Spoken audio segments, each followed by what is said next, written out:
केंद्र और राज्य सरकार ने कई अनुसूचित फैसले लिए हैं। चंद्रपुर शहर व जिला कांग्रेस कमेटी की ओर से नीट के पेपर लीक मामले में केंद्र व राज्य सरकार के किसान व विरोधी होने के विरोध में गांधी चौक पर सरकार की प्रतीकात्मक प्रतिमा पर कीचड़ उछाला गया। शेतकऱ्यांना आत्महत्या करणाऱ्या वृद्ध करणाऱ्या सरकारचा,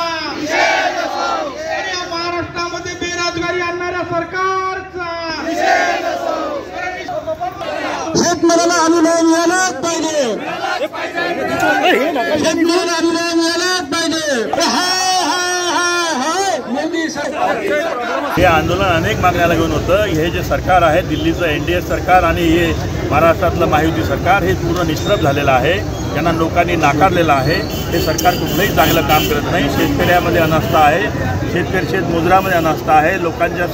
लोकांना शेतकऱ्याला भाव मिळत नाही आहे, बी बियाणं मिळत नाही आहे, खतं मिळत नाही आहे, पीक विम्याचे पैसे मिळत नाही आहे। नुसता सर्वे करून गेल्या पण कुठलीही योजना अंमलात आली नाही आहे। आणि जे काही अनएम्प्लॉईड आहे त्या अनएम्प्लॉईडसुद्धा लोकांना दवाखान्यामध्ये काम करणाऱ्या लोकांना 10 महिन्याचा पगार झाला नाही आहे आणि प्रायव्हेट कॉन्ट्रॅक्टर्सना नोकर भरती करून आलेले आहे। या सगळ्या गोष्टींचा निषेध करण्यासाठी आम्ही आज लोकशाही पद्धतीनं आंदोलन केलं। एक प्रतिकात्मक आम्ही इथं पुतळा उभा केला, सरकारचा पुतळा उभा केला आणि त्याच्यावर आमच्या खासदार प्रतिभाताई, आमचे आमदार अभिजितजी, आमचे शहर अध्यक्ष रामू तिवारीजी, महिला अध्यक्ष सगळ्यांनी मिळून सर्व कार्यकर्त्यांनी मिळून त्या पुतळ्याला चिखल फेकलं।